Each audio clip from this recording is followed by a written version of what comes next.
하나님 아버지, 하나님의 종들이, 하나님의 사람들이 하나님을 즐거워함으로 예수 그리스도의 구원의 은혜에 감사함으로 오늘 또 세상 일을 손 놓고 주님의 전에 나와서 하나님을 찬양하고 예배합니다.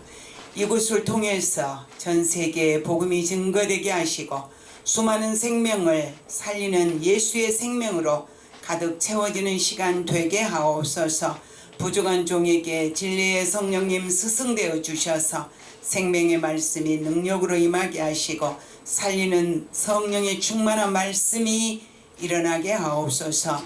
예수님 이름으로 기도드리옵나이다. 아멘. 할렐루야. 오늘도 주님을 찬양합니다. 아멘. 오늘 본문 말씀 마태복음 11장 20절로 30절에 기록되어 있는 말씀 중에 주님이 하신 말씀을 가지고 은혜를 나누고자 합니다. 예수님께서 말씀하시기를 권능을 가장 많이 행하신 고울들이 회개하지 아니하므로 책망하는 말씀들이 나오고 있습니다. 21절에 보니까 화 있을진저 고라시나 화 있을진저 벳세다야 너희에게 행한 모든 권능을 두로와 시돈에서 행하였더라면 그들이 벌써 베옷을 입고 재에 앉아 회개하였으리라고 말씀하셨습니다. 오늘 본문에 주님이 하신 말씀 내용인즉 예수께서 가장 은혜를 많이 베푸신 곳에 회개가 없으면 더 큰 화가 있을 것을 경고하신 말씀입니다. 마태복음 3장 2절에 보니까 세례 요한은 이렇게 외쳤습니다. 회개하라 천국이 가까웠느니라고 외쳤습니다. 마태복음 4장 17절에 보니까 이때부터 예수께서 비로소 전파하여 이르시되 회개하라 천국이 가까이 왔느니라고 외치셨습니다. 아멘. 주님이 이 땅에 오신 목적은 인간들이 회개를 해서 죄로부터 해방받기 원하셔서 주님이 이 땅에 오셨습니다. 또한 예수님의 제자 사도들도 사도행전 2장 38절에 보니까 베드로가 이르되 너희가 회개하여 각각 예수 그리스도의 이름으로 세례를 받고 죄사함을 받으라. 그리하면 성령이 선물로 받으리니 이렇게 말씀하셨습니다. 회개란 가던 길을 멈추고 돌아서서 새로운 길을 가는 것이 회개입니다. 하나님을 떠나서 자유로 살던 자들에게 예수님은 이 땅에 오셔서 인간들이 알지 못하는 하늘의 비밀을 말씀하셨고 많이 이제 하나님의 아들 되심을 알리기 위해서 능력과 권능으로 많은 것들을 보여주셨습니다. 강팍한 마음을 가진 자들이 이제 주님 앞에 돌아와서 우리가 잘못 살았구나 라고 깨닫고 자신들의 살아온 삶을 이제 돌이켜서 회개하고 주께로 돌아오기를 주님은 원하셨던 것입니다. 예수님은 하나님을 떠나 살아왔던 마음과 생활을 청산하고 하나님께로 돌아오라고 말씀하고 계십니다. 예수님은 회개하여 구원의 길로 오라고 외치고 계셨던 것입니다. 22절에 보니까 또한 예수님은 회개하지 않으면 심판날에 두로와 시돈이 너희보다 견디기 쉬우리라고 말씀하셨습니다. 또한 예수님의 책망은 아주 단호하셨습니다. 두로와 시돈에서 이런 권능을 행하셨더라면 그들은 벌써 베옷을 입고 재에 앉아서 회개하였으리라고 말씀하셨습니다. 예수님은 왜 이처럼 회개에 대하여 단호하셨을까요? 이유인즉 회개하지 않으면 죄를 용서받지 못하고 죄를 용서받지 못하면 구원받지 못하기 때문입니다. 또한 회개하지 않으면 하나님의 심판이 기다리고 있기 때문입니다. 하나님의 심판은 마태복음 11장 24절에 보니 내가 너희에게 이르노니 심판날에 소돔 땅이 너희보다 견디기 쉬우리라고 말씀하셨습니다. 그렇다면 소돔 땅의 심판은 어떤 심판이었을까요? 창세기 19장 24절에 보니까 여호와께서 하늘 곧 여호와께로부터 유황과 불을 소돔과 고모라에 비같이 내리셨다. 이렇게 기록되어 있습니다. 25절에는 그 성들과 온 들과 성에 거주하는 모든 백성과 땅에 난 것을 다 엎어 멸하셨더라고 말씀하고 계십니다. 예수님의 회개를 촉구하신 말씀은 음란과 사치로 멸망당한 두로와 시돈보다 견디기 어려운 심판을 당할 것이라고 가버나움에 경고하고 계시는 것입니다. 가버나움은 유황과 불을 비같이 내려 쏟아버린 소돔과 고모라보다 견디기 어려운 심판이 회개하지 않으면 있을 거라고 경고하시고 계신 것입니다. 하나님은 공의로 심판하신 날을 정해놓고 계신다는 것입니다.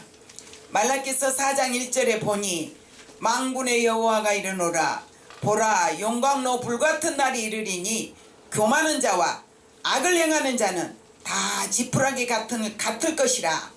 그 이르는 날에 그들을 살라 그 뿌리와 가치를 남기지 아니할 것이로되 라고 말씀하시면서 4장 2절에 내 이름을 경외하는 너희에게는 공의로운 해가 떠올라서 치료하는 광설을 비치리니 너희가 나가서 외양간에서 나온 송아지같이 뛰리라. 이렇게 말씀하셨습니다. 신명기 8장 11절에 보니 내가 오늘 내게 명하는 여호와의 명령과 법도와 규례를 지키지 아니하고 내 하나님 여호와를 잃어버리지 않도록 삼가할지어다 라고 말씀하고 계십니다. 하나님께서는 구약시대도 신약시대도 인간들이 하나님과 가까이 있을 것을 강조하고 계시는 것입니다. 신명기 8장 12절의 말씀이나 말라기 4장 1절의 말씀처럼 하나님의 심판의 날은 무섭기 때문에 하신 말씀인 것입니다. 또한 이처럼 강하게 강조하신 하나님의 마음은 신명기 10장 13절에 보니까 내가 오늘 내 행복을 위해서 너희의 행복을 위하여서 내게 명하는 여호와의 명령과 규례를 지킬 것이 아니냐라고 기록하셨습니다. 이 시대를 살아가는 현재의 지상교회들의 강당에는 회개를 촉구하는 말씀들이 메말랐다라고 말씀들을 하고 계십니다. 허나 정작 교회 강당에 들어가 보면 회개를 외치는 설교보다는 달콤하고 듣기 좋은 말씀들이 더 많더라는 것입니다. 제가 어젯밤에 요한계시록 2장 1절로 3장 22절 말씀 안에 행위와 회개와 책망과 귀 있는 자들은 들으라고 하신 말씀을 살펴보니 행위를 강조하신 말씀은 10번이 기록되어 있고 책망은 4번, 회개는 6번, 귀 있는 자는 교회들에게 하시는 말씀을 들을지어다고 하는 말씀은 7번이 기록되어 있었습니다. 이렇게 말씀하신 주님은 계시록 2장 23절에 또 내가 사망으로 그의 자녀를 죽이리니 모든 교회가 나는 사람의 뜻과 마음을 살피는 자인 줄을 알지라. 내가 너희 각 사람의 행위대로 갚아주리라고 주님은 말씀하셨습니다. 하나님께서는 구약이든 신약이든 회개를 촉구하신 것은 신명기 10장 13절 말씀처럼 우리의 행복을 위해서 말씀을 하고 계신다는 것입니다. 그래서 우리는 모두가 다 같이 회개합시다. 다 같이 죄를 용서받으십시다. 이 귀한 시간을 통해서 우리의 심령이 기경되어지기를 간절히 소망하는 것입니다. 오늘 마태복음 11장 21절로 30절 말씀 가운데 28절에 보니 먼저 주님은 회개를 촉구하시고 그 후에 말씀하시기를 수고하고 무거운 짐진 자들아 다 내게로 오라 내가 너희를 쉬게 하리라 이렇게 말씀하셨습니다. 예수님께서는 무거운 짐진 자들아 다 내게로 오라고 하셨는데 우리 주님이 하시는 일은 부르시는 일을 하셨습니다. 무거운 짐을 진 자들을 오라고 말씀하셨습니다. 그러면 그게 무슨 짐일까요? 그 무거운 짐은 첫째, 죄의 짐입니다. 둘째는 환경의 짐입니다. 셋째는 질병의 짐입니다. 죄의 짐은 우리에게 원치 않든 원튼 내려오고 있는 원죄와 알든 모르든 죄를 짓고 살았던 나의 자범죄를 예수님은 십자가에서 못 박혀 죽어 주심으로 우리의 모든 것들을, 우리의 모든 죄의 짐을 져 주셨습니다. 환경의 짐은 자녀 문제, 경제 문제, 이웃 문제, 이 모든 것들을 주님의 이름으로 구하는 모든 문제들을 우리 주님은 들으시고 해결해 주셨다는 것입니다. 질병의 문제는 예수님이 채찍에 맞으심으로 우리의 질고를 담당하셨노라고 말씀해 주셨던 것입니다. 예수님이 이 땅에 오셔서 외치는 말씀은 오라 라고 하셨습니다. 예수님은 마음이 온유하고 겸손한 분이셨습니다.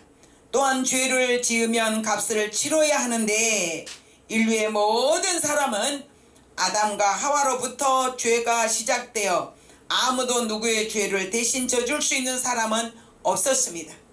로마서 6장 23절에 보니까 죄의 싹은 사망이요 하나님의 은사는 그리스도 예수 우리 주 안에 있는 영생이니라 이렇게 말씀하셨습니다. 그래서 우리는 아무도 남의 죄를 해결할 수가 없었던 것입니다. 하지만 예수님은 우리의 죄 문제를 해결하려고 이 땅에 오신 분이십니다. 세상 죄를 모두 짊어지신 하나님의 아들 그리스도께서 우리를 불러주셨습니다. 요한복음 1장 29절에 보니 이튿날 요한이 예수께서 자기에게 나아오심을 보시고 보라 세상 죄를 지고 가는 하나님의 어린 양이로다 라고 말씀하셨습니다. 마태복음 16장 16절에 보니 시몬 베드로가 대답하여 이르되 주는 그리스도요 살아계신 하나님의 아들이시니이다 라고 말씀하셨습니다. 주님은 그러면 부르셨는데 과연 부르심의 대상은 어떤 자들일까요? 예수님의 부르심의 대상은 수고하고 무거운 짐을 지고 있는 자들이었습니다. 인류의 시조 아담과 하와가 범죄한 이후 모든 인간들에게 내려진 공통된 형벌은 죽음이었습니다. 살기 위해서 땀을 흘리며 애쓰는 수고와 죄짐에 눌려서 고통을 당해 왔던 것입니다. 그래서 결국 우리 인간은 죽음이요 죽음 후에는 심판이 있었던 것입니다. 마태복음 9장 13절에 보니까 너희는 가서 내가 긍휼을 원하고 제사를 원하지 아니하노라 하신 뜻이 무엇인지 배우라. 나는 의인을 부르러 온 것이 아니요 죄인을 부르러 왔노라고 주님은 말씀하셨습니다. 그러면 죄인을 부르신 주님의 목적은 무엇인지 말씀을 통해서 살펴보고자 합니다. 예수님의 부르심의 목적은 첫째, 문제를 해결해 주시기 위해서 부르셨다는 것입니다. 그 해결책은 쉬게 해주시는 것이었습니다. 곧 죄에서 해방을 주시고 자유와 평강과 기쁨을 주려 하셨던 것입니다. 쉼은 육체의 쉼과 마음의 쉼이 있습니다. 육체는 쉴지라도 마음이 쉬지 못하면 참된 쉼이 되지 못한 것입니다. 참된 안식은 죄에서 사함받고 악의 유혹에서 벗어나서 이것이 예수 그리스도 안에 있는 쉼의 삶인 것입니다. 성도를 향하여 부르시는 하나님의 음성을 듣고 깨달아서 그의 부르심에 응답하는 복된 삶을 살아야 하나님의 부르심의 목적에 부응하는 것입니다. 이것은 예수님의 부르심에 응했던 자들이 살아야 하는 삶의 태도인 것입니다. 첫째는 충성스럽게 살아가야 하고 둘째는 감격적인 삶을 살아야 한다는 것입니다. 우리를 불러주신 예수님은 죄의 짐, 환경의 짐, 질병의 짐을 주님의 몸으로 감당해 주셨습니다. 십자가를 지심으로 우리의 죄를 죽음으로 해결하셨고 채찍에 맞으심으로 우리의 질고를 담당해 주셨고 이런 죄 속에서 해결받은 하나님의 자녀된 권세를 받은 자들에게 하나님은 예수 이름으로 구하는 모든 기도를 일일이 들으시고 우리의 삶 속에 응답해 주셔서 우리를 위로하시고 우리를 이제 평안히 살도록 축복해 주시고 계신다는 것입니다. 이런 짐을 대신 져 주시려고 우리를 불러주셔서 십자가에서 죄인처럼 죽어주셨다는 사실을 잊지 말고 살아야 한다는 것입니다.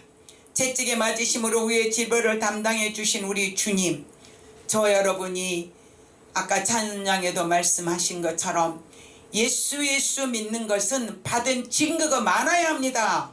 예수 믿으면서 한 번도 어떤 증거 없이 사는 것은 내 믿음을 다시 한번 점검해 보아야 한다는 것입니다.